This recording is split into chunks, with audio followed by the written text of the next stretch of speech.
UFC Fight Night, Ciryl Gane versus Tai Tuivasa. Welcome to your full card prediction video by yours truly here at Boxing MMA Picks.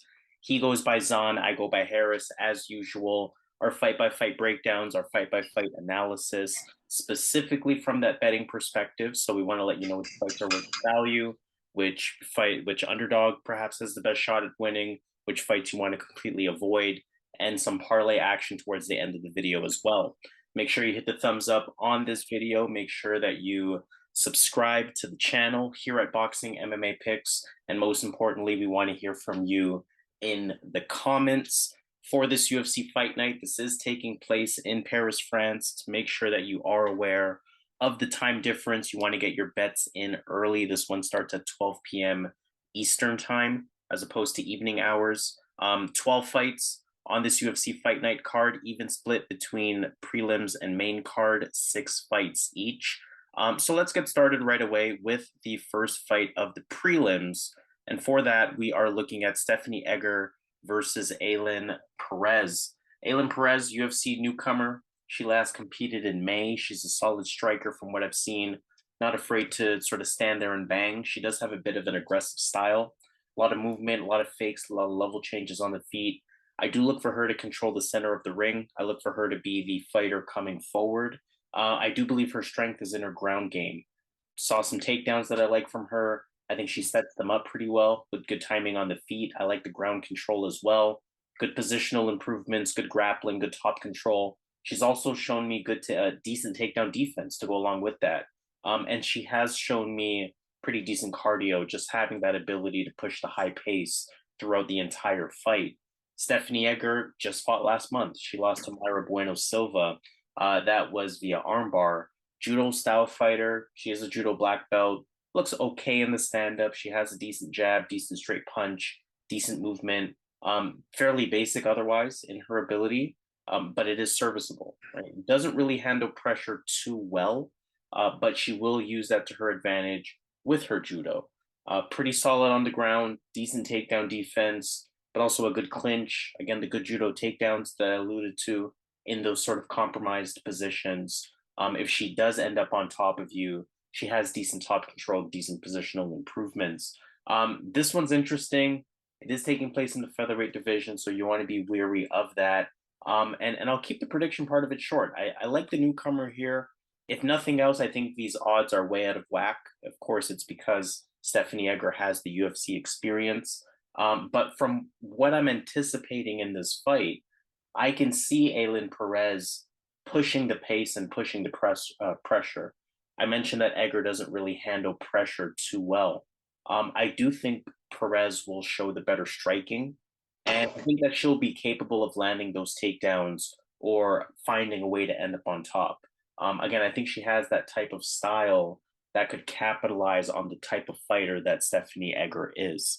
Simply put, Stephanie Egger hasn't really shown me anything to warrant a minus 300. I know she'll have the UFC experience. I know there's always first fight jitters, and that's always something to be wary of. But when I look at this matchup analytically, I like Ailin Perez in this spot. I'm going to start things off with the underdog.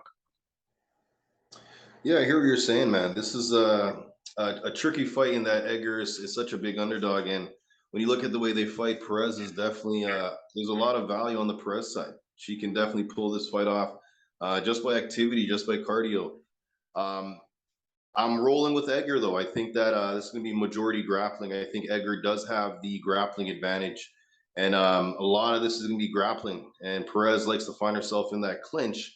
And Egger is really good with the judo, the wrestling. So I think she's just slightly better in the grappling. That I think she can get it done. But again, this is a women's MMA fight. Perez is a super live dog. I was leaning towards her. But I just feel like Egger wants to get back in the win column, and I think this is a fight that she could win, being the better grappler. All right, so let's move on to our second fight of the prelims, Khalid Taha versus Cristian Quiñonez. Odds are very close on this one. Khalid Taha as the slight favorite, minus 130. Cristian Quiñonez as the slight underdog, plus 110. Khalid Taha, he lost to Sergey Morozov. That was all the way back July 2021. He's winless in his last 3 fights now. If you go back to that Bruno Silva fight, that was changed to a no contest. So winless in his last three. He has a good overall MMA stand up, diverse range of strikes, uses the jab, uses a lot of feints. He has good power in his shots, puts a lot into it, big swings, big misses at times, big hits at times as well. He's probably most effective when he's coming forward, putting on that consistent pressure. Supposed to have a bit of a wrestling background as well, but I mean, sometimes the numbers are what they are. He has 0 takedowns in 5 UFC fights to this point. So I'm not going to put too much stock into that idea or into that accolade on paper from Khalid Taha. Also, his takedown defense, not really amazing. 61% on paper, which is okay, but he has given up multiple takedowns in 4 of his 5 UFC fights. And in 2 of those fights specifically, he gave up 6 takedowns each. So not the strongest in terms of his takedown defense. Something to potentially look out for in this fight. Cristian Quiñonez, on the other hand, UFC debut, fought in Dana White Contender Series. That was all the way back in October. He's on a 4-fight win streak overall. Looks pretty comfortable on the feet. Good fluid movement, good lateral movement, good in and out movement. Fights at range. Pretty solid calf kick from what I've seen. Solid jab as well. And just angles off very effectively after striking. Has a bit of that stick and move type of style. When I'm looking at this fight, I mean, we look at the numbers there. Cristian Quiñonez will have the physical advantages, just being the taller fighter, only 1-inch reach advantage, but nonetheless, just being the bigger man in the ring. But the way that I see it, I think, Khalid Taha needs a win. I do think Cristian Quiñonez getting maybe a little bit too much respect here, 80% on Tapology, if I'm not mistaken, as I double check that one. But I mean, the betting lines, we see that it's close to a pickup, right? I think Quiñonez has beaten a number of guys with pretty legitimate records. So, perhaps the 5 fights of UFC experience that Khalid Taha has, perhaps it won't mean much. But neither fighter has a dominant style from what I've seen. Neither fighter is super advanced on the feet. I think both fighters have good power. And I think that truly makes this a coin flip type of fight. But I am going to have to side with Khalid Taha. I think the X factor of needing a win, in addition to the X factor of this being Cristian Quiñonez's debut, that makes me think that Khalid Taha is going to get him this time around. Whereas maybe if these guys fought when Cristian Quiñonez had 2 or 3 fights of UFC experience, perhaps I would feel differently.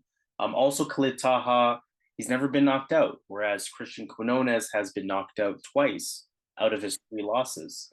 So with that, I do believe that Khalid Taha's explosiveness and power will be a little bit more relevant than what Cristian Quiñonez has to offer in that same category. So close fight. I can't confidently side with either of these fighters. I would not recommend betting on this. I mean, it is a close betting line nonetheless. But I am going to lean in favor of Khalid Taha. I think he just needs to win. Yeah, Khalid Taha definitely has the path here to knock out Quiñonez. He definitely has the power, the more powerful striker. He actually looks like the better fighter. But my issue with Taha, he's just too inactive. In his striking, he kind of stalls a bit, waits a bit, and as the fight goes on, he does slow down. So I think Taha needs to get the knockout. Even though I think he's the better striker technically, Quiñonez he throws more shots. He's always moving. He's hard to hit. He's just always coming at you with different shots. Left hand, right hand kicks. He's not the best fighter, but he's really effective in his style. And I think this is a fight he could win here.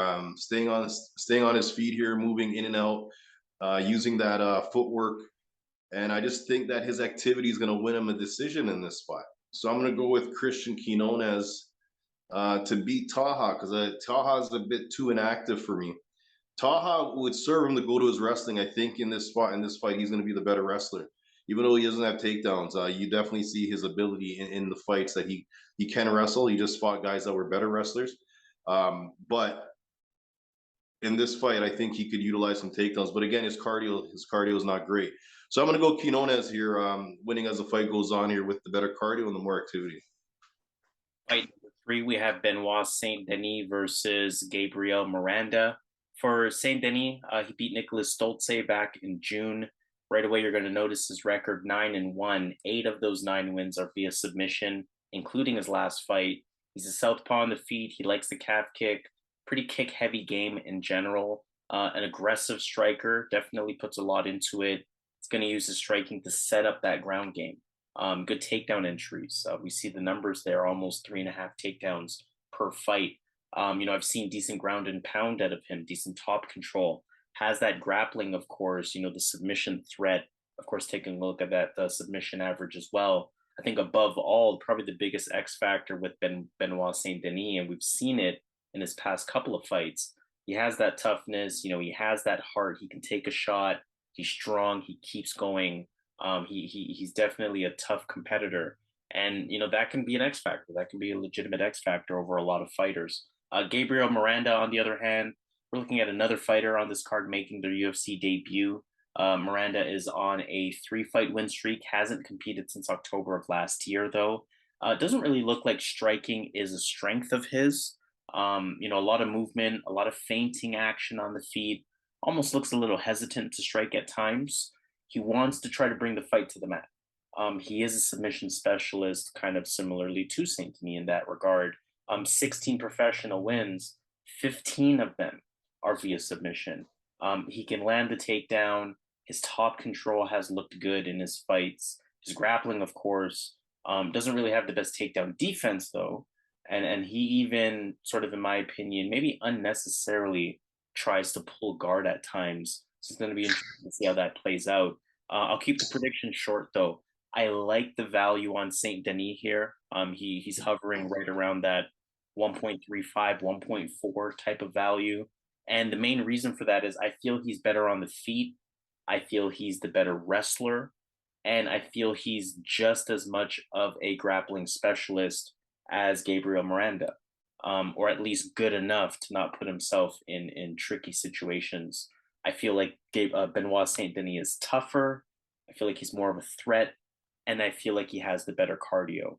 Saint-Denis checks a lot more boxes in comparison to Miranda here. You add that on top of the fact that Saint-Denis coming off of a pretty solid win, and Gabriel Miranda is making his debut.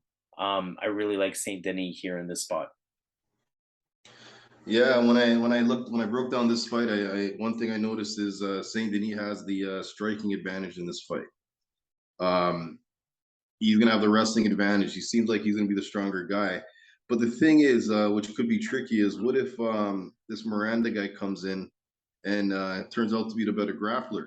And then in that scenario, because he is Brazilian, right? So in that scenario, it could be a case where he's just the better grappler, right? And we're gonna find out obviously Saturday. But what one thing we can confirm is that Saint-Denis does have the wrestling advantage. He does have the striking advantage. He has a big important thing in this fight is he has a much stronger strength of schedule. He's fought much harder guys than Miranda, and he has a better record than Miranda, right? So both grapplers. I feel more confident going with Saint-Denis in France. I think this is a fight that they set up here for him. They gave him a guy that's pretty much wants to keep the fight where he's good at. Plus, he has the added advantage with that striking. So I'm going to go Saint-Denis here to win a 3-round decision here. Fight number 4 of our prelim. Looking at another Frenchman, again fighting in France. This card is in Paris. Nassourdine Imavov versus Joaquin Buckley. Imavov is on a 2-fight win streak. He last fought in November of last year. He beat Edmund Shabazian at that time. Pretty good on the feet, good calm movement, very light on the feet, good quick jab, good quick left hook as well, good counter puncher with good timing. He has really good striking speed, looks very relaxed in the ring. High level striker, 72% takedown defense. He only gave up 1 takedown in his last fight. So just pretty solid takedown defense overall. Only 0.6 takedowns per fight. But I mean, this is, although he represents France, he's very much a Dagestani fighter, right? He's trained with a lot of Dagestani wrestlers. Don't take the lack of takedowns as the lack of ability to land takedowns or lack of ability to be effective on the ground, because that's something that he definitely has to his game as well, despite, again, sort of specializing on the feet otherwise, and looking to keep the fight on the feet. Joaquin Buckley's on a 3-fight winning streak after he beat Albert Duraev back in June. He's a southpaw. He's explosive. He's got pretty solid boxing, good constant pressure on his opponents. We know he's typically the stronger, shorter, stockier fighter within these matchups.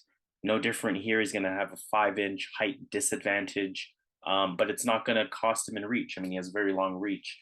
But that shorter, stockier fighter has decent speed, light on the feet, good movement, good constant level changes. 1.7 takedowns per fight, but this is one of those situations where I wouldn't put too much stock into that number. He landed 5 takedowns versus Abdullah Hassan, and outside of that one fight, he's only landed 2 takedowns in 6 UFC fights. So I wouldn't necessarily look at those takedown numbers and think that he has any kind of realistic advantage there. Overall, I think this is a really good fight. I think you can make a case for either fighter. Look at the odds on this one. Of course, Imavov is fighting at home in France, so he is going to be the favorite here. Buckley's coming in as a pretty sizable underdog. Buckley has 11 KO TKOs amongst his 15 wins, but Imavov has never been knocked out with the 3 losses that he has. But at the same time, Buckley has the power and explosiveness to land that fight-changing punch or land that fight-changing combination. We saw it in his last fight versus Albert Duraev. He faced an opponent who maybe should have had the better overall striking and technique, but he found a way to get it done using his power, his explosiveness, his movement. But I think that Imavov presents a much different challenge here. Very sharp, very fast, high striking IQ. We've seen Buckley be knocked out before.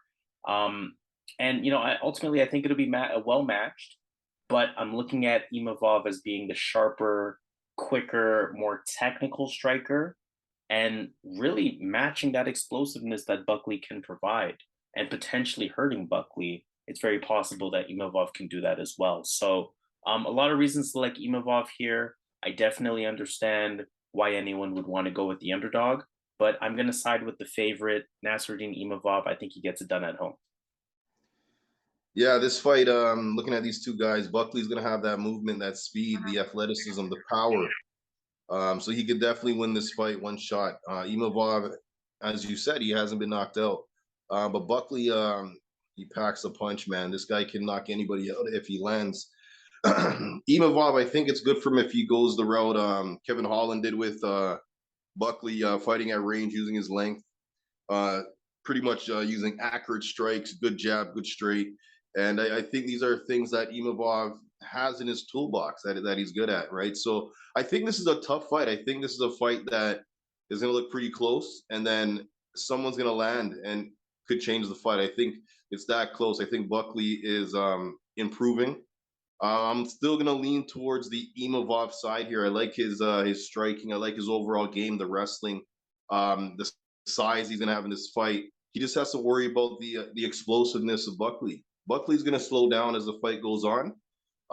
If he throws those explosive strikes, Imavov has good durability to be hanging around in the second, third round, and I think that's a good time that he's going to start putting a hurting on Buckley. So I'm going to go Imavov to get it done, but I think Buckley can definitely upset a lot of people here.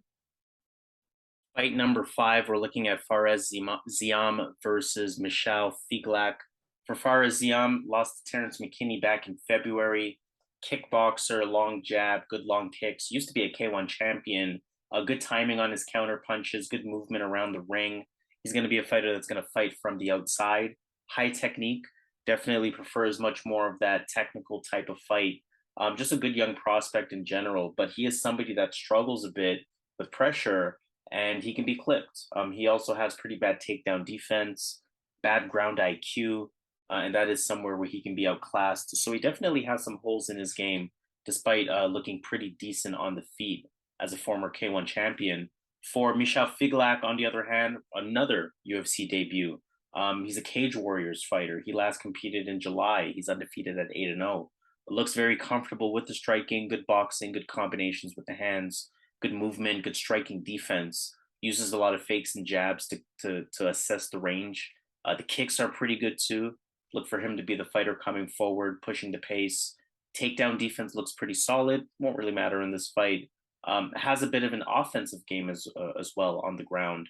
I've seen him land takedowns. I've seen him show me solid top control, solid ground and pound. And again, that cardio holds up from what I'm seeing. I think it's a really tricky fight because I think Figlak, as the newcomer, actually checks more boxes on paper. But, this will now be Fares Ziam's fifth fight in the UFC as opposed to Figlak's debut. But I think I can comfortably say that I do like Figlak here. I think his record is legitimate. I think he's beaten guys with pretty solid records and a pretty solid promotion. I think that striking, not to say is better, but I do think the striking could be more effective. He can kickbox, definitely has the boxing advantage, I believe. More importantly, I think on the feet, because again, I think Ziam may be the better overall striker, but on the feet, I do believe that Michal Figlak can implement that sort of pressure style, press forward. And we know, again, that's a style that has given Fares Ziam problems in the past. I also really like that I've seen Michal Figlak resort to that ground game. Again, I think that's a weakness of Fares Ziam's. And if Ziam is giving Figlak problems on the feet, I do think Figlak can sort of resort to pressure that ultimately lead to landing takedowns. So, it's always tough going with the newcomer, especially when the newcomer is coming in as a pretty sizable favorite. But I like Michal Figlak here. I think he checks more boxes, and I think he spoils a fight at home for Fares Ziam. Yeah, this fight was easier to break down. Ziam's going to have that striking. He's going to want to keep it on the feet, keep it in his area. I'm not seeing much power from Ziam, which I think he's going to need in this fight. This Figlak guy, he's legit, man. He looks like he looks like he has a lot of room to grow. One thing I like about him is that he has decent stand up to kind of hold his own. He's well rounded. But in this fight, he's going to utilize his wrestling. And I see him getting this fight to the mat, using that grappling. That's an area that Ziam's been pretty much a lot of fighters exploit when they face him. And he hasn't really improved that part of his game. Figlak, he's fighting out of England, but he's born in Poland. And Poland's coming out with some good fighters, man. And Gamrat's been around for a while. I just watched the Contender Series literally an hour ago, and they had this guy from Poland, Matthias Rebecki. Ridiculous ground game. Super impressed. And what I'm trying to say is Poland is quietly coming up to show that they're the next big country to worry about as far as fighters go. We got Russia, we got Brazil, we got America. I'm sorry, USA. But Poland, they're there. Georgia's there. These guys are putting out fighters. And I like Figlak in this spot. Just have the more well-rounded game. It feels like an MMA fighter versus a kickboxer. And I think Figlak, a lot of times the MMA guy wins those fights when they have that grappling, when they have that wrestling advantage to get this fight to the mat.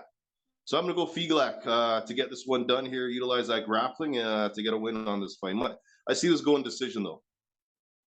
All right, fight number 6, final fight of the prelims. We have Magomedov versus Dustin Stoltzfus.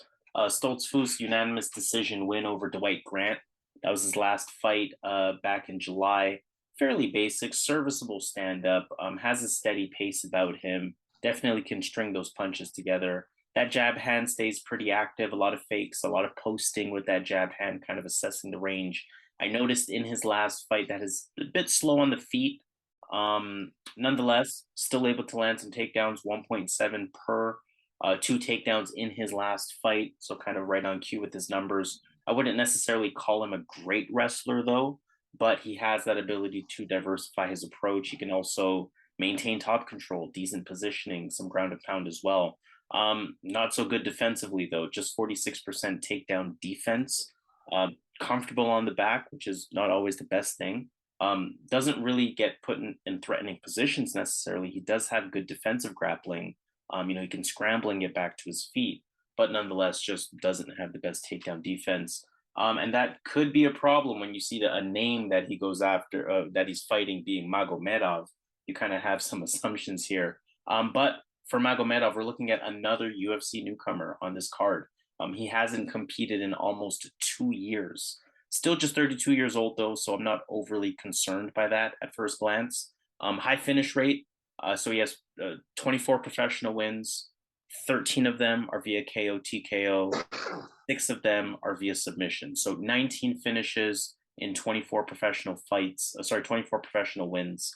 A good style of striking and movement on the feet. A lot of switch stance, a diverse set of kicks. He's explosive with the hands as well. Likes to stalk you down, has good power. I do think cardio could be a concern here. I've seen him slow down in fights, and that's especially critical when you're looking at almost a 2-year layoff. I think that's something that we will see is him kind of gas out. The wrestling IQ seems to be pretty good though. Chain wrestling, top control, the ability to land takedowns, having that sort of true Dagestani style when he does resort to it. Prediction wise, I'll keep it short. I like Magomedov here. I think he's better equipped on the feet between these two. Against Stoltzfus is fairly basic. I feel like Magomedov has better and more diverse striking tools. And again, that 46% takedown defense from Dustin Stoltzfus, I just can't ignore that. I think that's going to hurt him in this fight. And even if Magomed slows down, which I assume he will, I do think Magomed will do enough in those first 2 rounds to swing those rounds in his favor. And I don't think Dustin Stoltzfus will have enough coming back, whether it's later on in that second round or whether it's in that third round, to necessarily swing the fight back in his favor. So I'm liking Abus Magomedov here, unanimous decision type of thing. 2 rounds of wrestling, potentially 3 rounds, all 3 rounds won. The newcomer Abus Magomedov is going to be my pick. Okay, so this fight, when I broke it down, Dustin has grappling.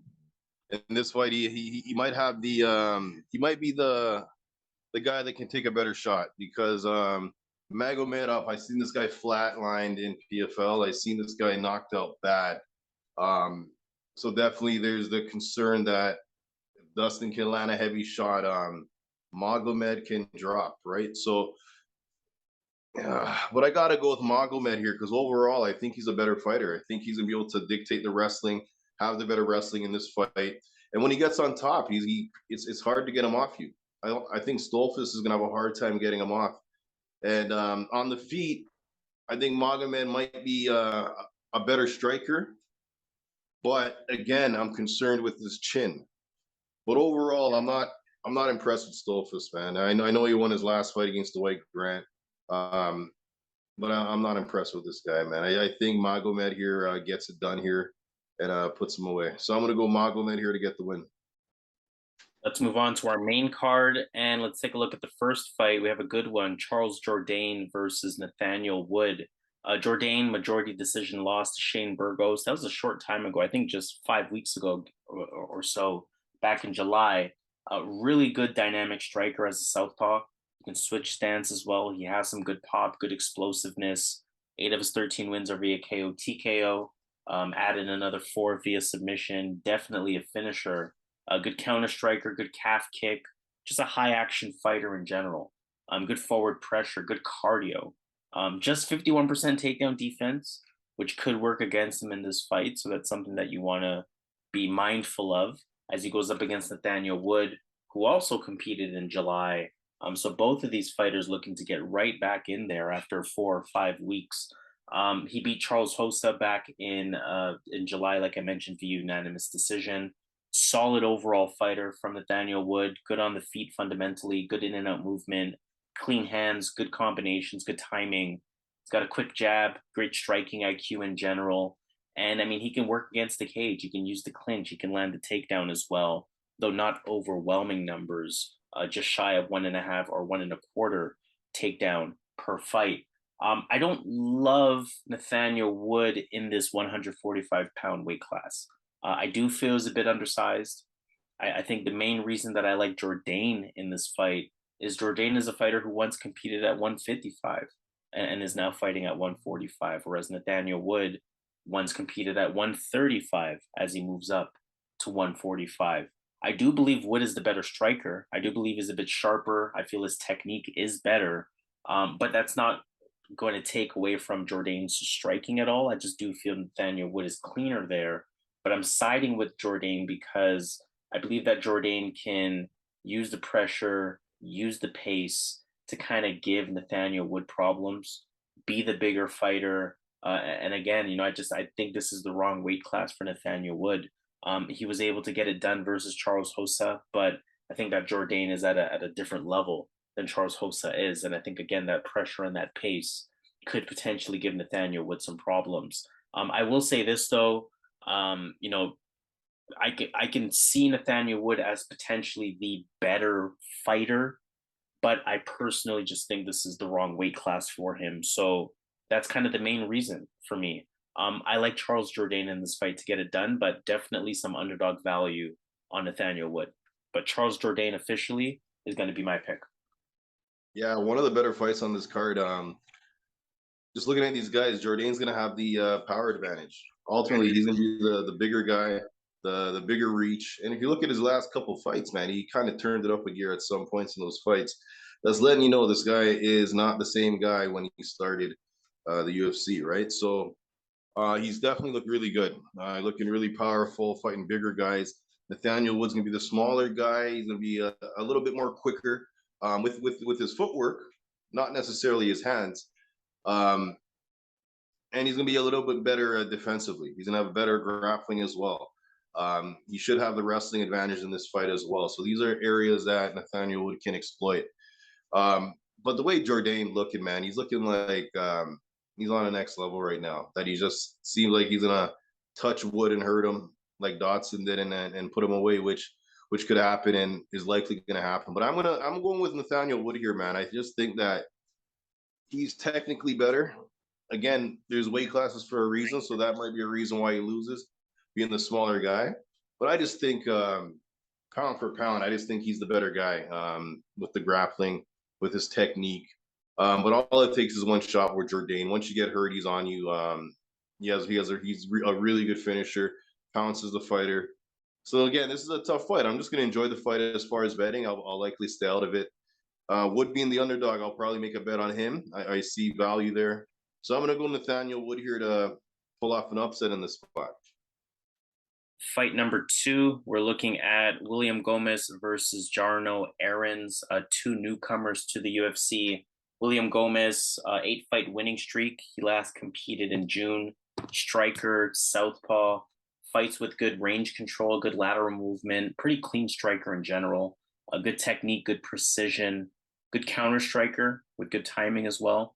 I noticed that he tries to be maybe too precise at times, not enough activity or not enough combinations at times. Has shown me good IQ with defending takedowns, attempting grappling, working his opponents against the cage in terms of a clinch, and landing takedowns effectively, also reversing position, getting back up if he is taken down.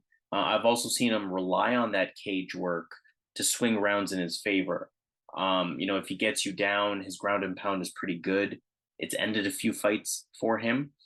So in general, I like the diversity that I see from him. He's also going to have that sort of home crowd factor to his advantage as well, of course, being a French fighter. For Jarno Errens, the German fighter, UFC debut, like I mentioned, he last competed just last month. Looks comfortable on the feet as well. Look for some switch stance out of him. Look for some side kicks for distance control. Solid combinations from what I've seen, solid striking speed, solid striking IQ. He can definitely stand there and bang. He can also fight a technical fight as well. Fights from the outside.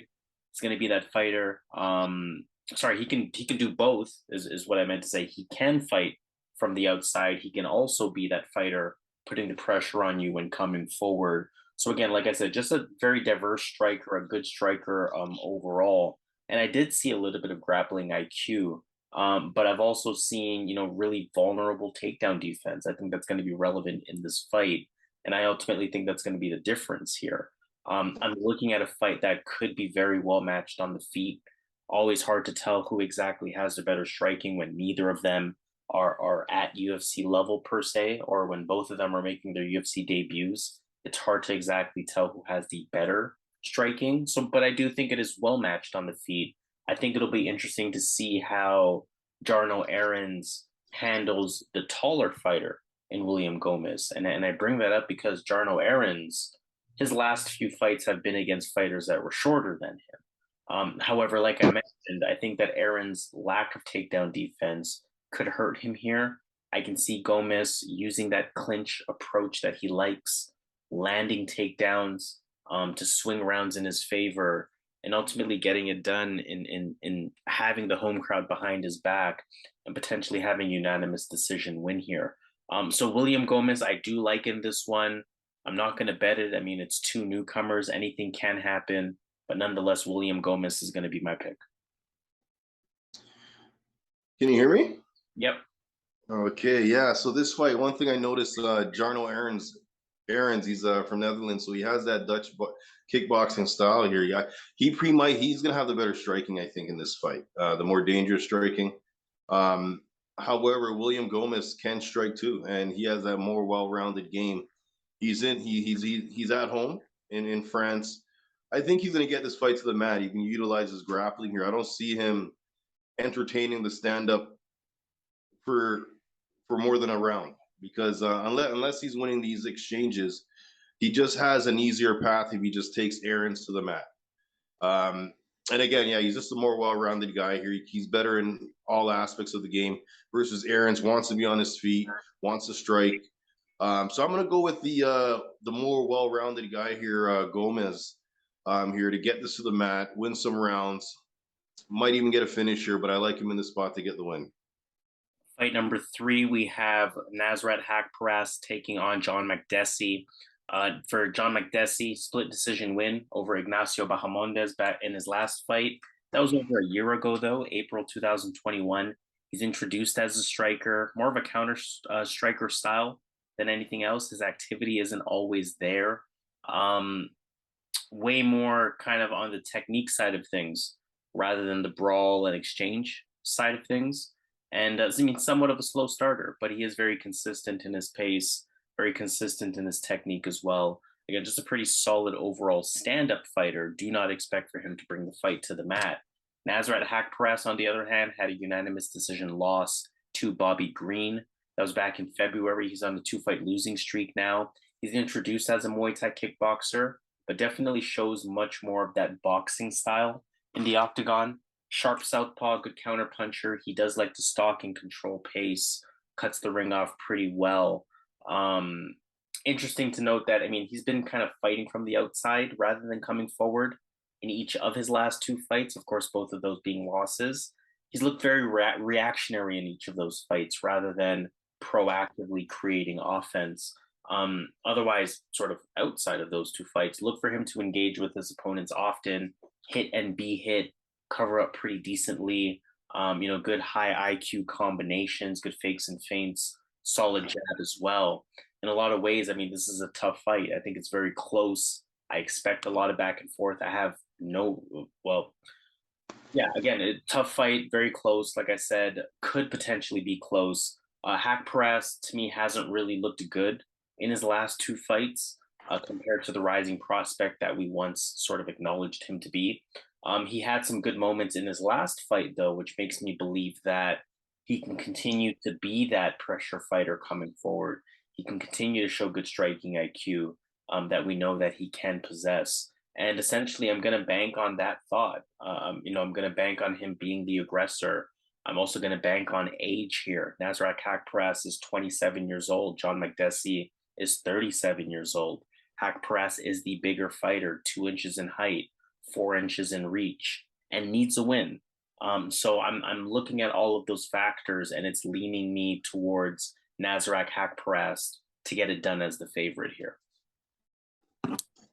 Yeah, this fight, man.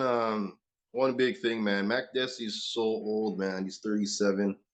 In the lightweight division, so he's gonna have a hard time in this fight because to beat Haqparast, you gotta wrestle this guy. You gotta take him to the mat.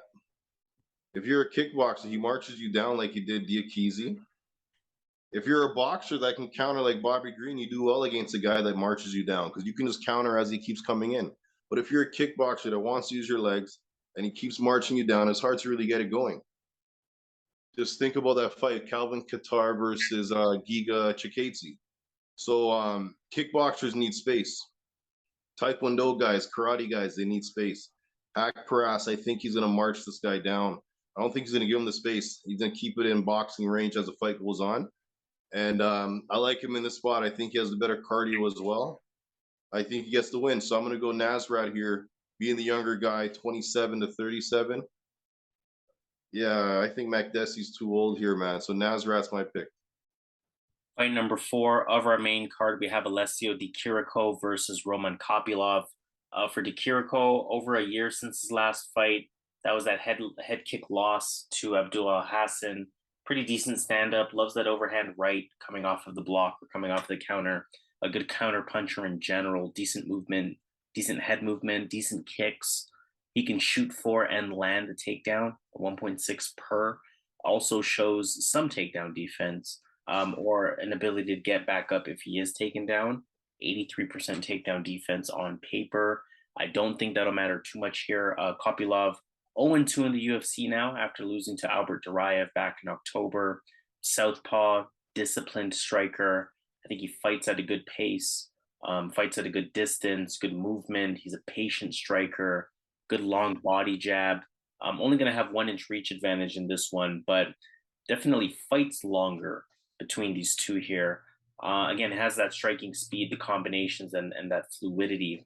I think it is a very close fight here.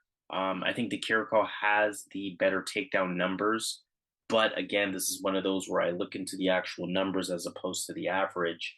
Hasn't landed a takedown in 3 fights. Kopylov has shown me pretty decent takedown defense, though I don't think he's that good at defending top position if he's taken down.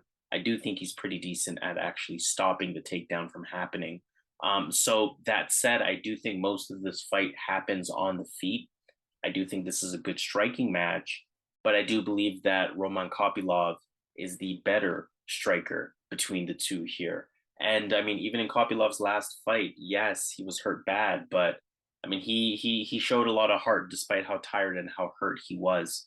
So I was impressed by that, his ability to keep going, that toughness, that mental fortitude. Again, I think Kopylov is the better striker here, and I do think most of this fight occurs on the feet. So Kopylov is going to be my pick to get it done. Not interested in betting on this. It is a coin flip type of fight in a lot of ways, but my coin is landing on Roman Kopylov. Yeah, I'll be honest, man. Man, this guy Chirico, man, he's been losing a lot, man. Looking at his record, he's been losing a lot lately. Wow. So, but this is an easier matchup compared to what he's been facing. Kevin Holland, Maradov, Zach Cummings. Yeah. So I'm not impressed with Kopylov at all. I'm not sure. They said he was a striker, but I haven't really seen much at the UFC level. And I actually think that Di Chirico is gonna be able to get takedowns here, man. This guy, this Kopylov guy made Robertson take him down, if I remember correctly, easily, and submitted him. Like how many do we have that up there? How many takedowns in that fight? Actually, don't worry about that. But I remember him getting taken down easily. Duraev took him down easily, but Duraev was a beast. But yeah, man, I think Chirico does enough here, man. Even if it stays on the feet, Kopylov might be the better striker, but by how much? But one thing that's guaranteed, in my opinion, I think Chirico has more of an ability to finish this fight at this level. And so I'm going to go Chirico here to get this done. And I think it's a close fight, can go either way. I'm not impressed with either guy, but I'm a bit more impressed with Chirico than this Kopylov guy. So I'm going to go with Chirico here to get the win here. Co-main event of the evening, we got a good one. Robert Whittaker versus Marvin Vettori. High stakes middleweight fight. Robert Whittaker last fought in February, lost to Israel Adesanya at that time.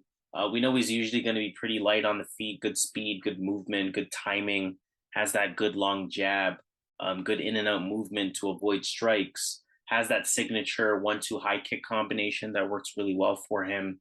And he's been showing a lot more wrestling lately. 8 takedowns landed in his last 2 fights. So going to be interesting to see how he tries to implement that here against Marvin Vettori, who beat Paulo Costa back in October.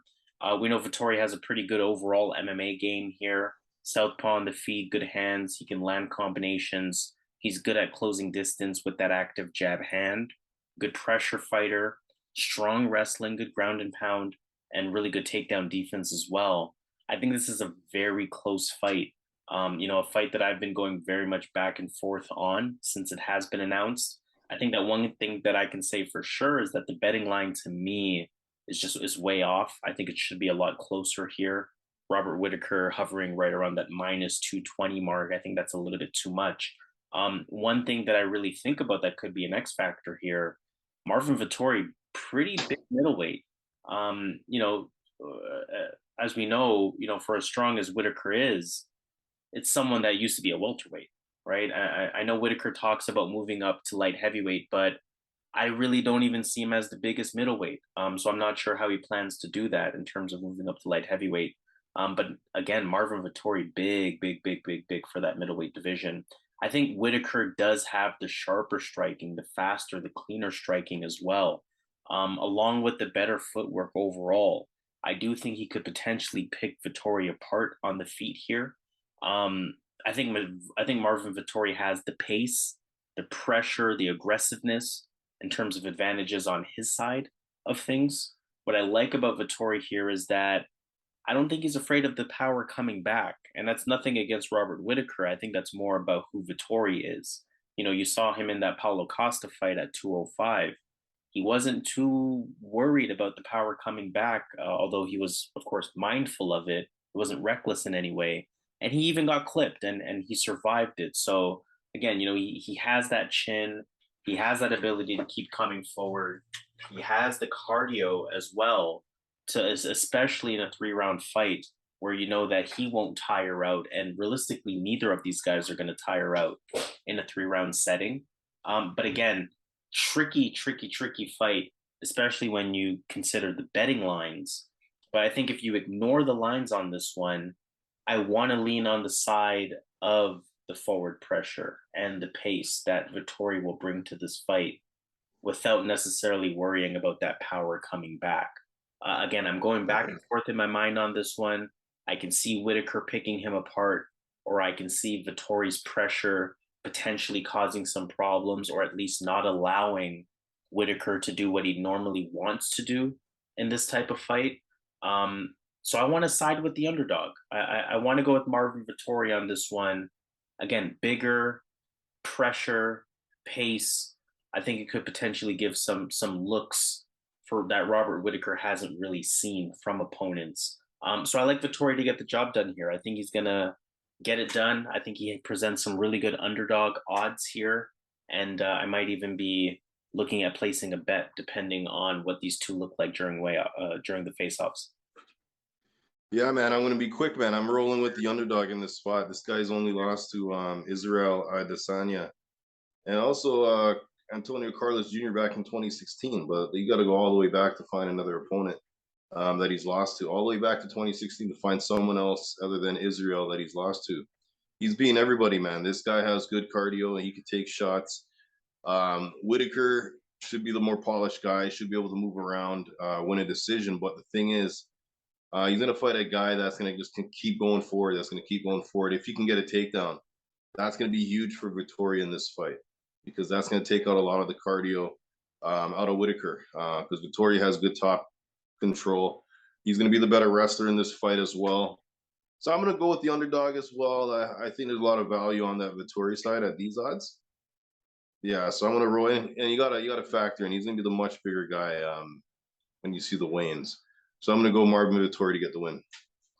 All right, so let's move on to our main event of the evening, Ciryl Gane versus Tai Tuivasa. Ciryl Gane lost to Francis Ngannou back in January. He's light on the feet, has that bouncy style to him, fast kickboxing strikes, the long-range jabs. We know that lead jab is really good. It's fast, it's well-timed. It snaps, puts some pop behind it, good counter puncher as well. Controls the center of the octagon when he needs to, fights from the outside otherwise. He's a smart striker. He sees as well, knows what to return with, and he's a patient striker. More than happy to slow the pace down, More than happy to make it a highly technical fight. More than happy to make it a quote unquote boring fight. He's not somebody that's going to be driven by the audience to potentially make a mistake in this one. Tai Tuivasa, 5-fight win streak, knocked out Derek Lewis, of course, back in February. He is considered a street fighter, so that kind of tells you everything you need to know about him. Aussie fighter, definitely very tough. Decent stand up. He usually controls center of the octagon. He has a good jab, good overhand right, great usage of calf kicks, and he's pretty patient. He maintains a decent pace. He won't gas himself out. He's not somebody that's going to go in there and just look to brawl unless he kind of has to. But I'll keep the prediction part of it short. I'm Ciryl Gane all the way here. I don't need to spend too much time on this. I think Tuivasa can definitely land and hurt anyone. We saw that in the Derek Lewis fight. Derek Lewis looked really good in that fight until Tuivasa caught him. We saw it even in the I'm forgetting which fight it is now, but we've seen Tuivasa be wobbled before. So kind of goes out there and can react with that one punch power when needed. But in general, I'm looking at Ciryl Gane here as the higher level striker, the IQ advantage in those clinching situations. I believe Tai Tuivasa's patient style could work against him here, at least for the first round or two, because it'll allow Ciryl Gane to point fight, and it'll lead to a style of fight that Ciryl Gane prefers. Put it this way, I think this fight, although Tuivasa moves a lot better than Derek Lewis does, this fight reminds me of Ciryl Gane versus Derek Lewis, where I think Tuivasa is going to have a problem landing clean for most of this fight. Now, does it end up in Ciryl Gane knocking Tuivasa out the way that he did Derek Lewis? I don't know. But I do think that Tuivasa is going to have a hard time landing clean or really, getting to Gane for most of this fight. And I'm looking at Ciryl Gane really cruising to a victory here, 49-46, 50-45. I think it's going to be that type of event if he doesn't get the finish. So Ciryl Gane all the way, but I'm not really pondering any props or finishes or over-unders or anything along those lines. I think I'm looking at just the win. Ciryl Gane is my pick. Yeah, man.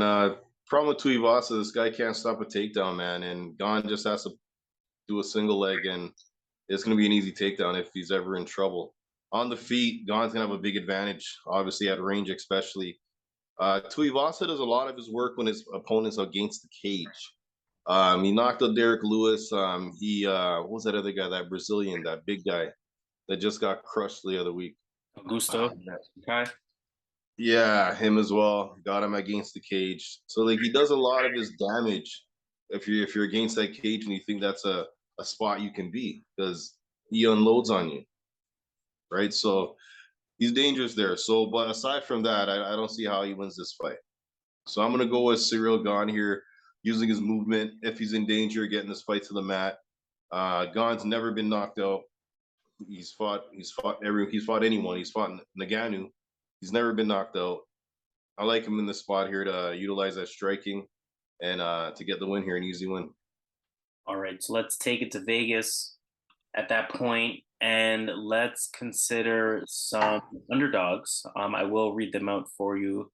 We have the newcomer Ailin Perez versus Stephanie Egger, Cristian Quiñonez versus Khalid Taha, Gabriel Miranda, Joaquin Buckley, Perez Ziam, Dustin Stoltzfus, Nathaniel Wood, Jarno Errens, Don Magdessi, Alessio Di Chirico. That's a pick'em, so I will include him in that.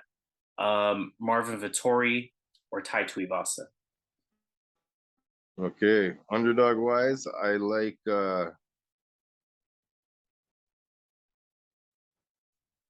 oh man, this is tough, man. But I'm gonna go with Nathaniel Wood. All right, Nathaniel Wood, pretty solid underdog there. Again, I do agree that he might be the pound for pound more talented fighter in that one. In terms of my underdog pick, I'm looking at Marvin Vettori to get it done there as the bigger fighter. Kind of same theme there as a Nathaniel Wood fight in some ways. And in terms of favorite picks or parlay pieces, what are you taking a look at? I'm looking at Abusupiyan Magomedov. I'm looking at Michal Figlak. And one sec here. And I'm looking at Benoit Saint-Denis and Ciryl Gane. All right, so 4-fight parlay: Benoit Saint-Denis, Michal Figlak, Abu Magomedov, as well as Ciryl Gane. Those four would pay a 3.29. What that means is that $100 would return a total of 329. For our bigger bettors, $250 will return a total of 824. In terms of my picks, only one of them, actually two of them are similar. I'm also looking at Benoit Saint Denis. I'm looking at Nasrat Haqparast, and I'm also looking at Ciryl Gane. So I'm keeping it at just the 3 fights. That would be a 2.32. So that would mean that $100 will return a total of 232. And for our bigger bettors, $250 will return a total of 581. So let's officially sign off there. This has been the UFC Fight Night, aka UFC Fight Night Paris, Ciryl Gane versus Tai Tuivasa. Make sure you subscribe to the channel here at Boxing MMA Picks. Make sure you hit the thumbs up on this video. And most importantly, we want to hear from you in the comments. How do you feel about our picks? Who are your underdog picks? What parlay pieces are you looking at? Or if you want us to provide some specific commentary on something specific that you're thinking about in terms of this UFC Fight Night card, let it be known in the comments, and we're always happy to provide some additional insight. But again, officially signing off for this UFC Fight Night Gane versus Tuivasa event. He goes by the name of Zahn. I go by the name of Harris. And in our usual fashion here at Boxing MMA Picks, let's get this money. Let's get it.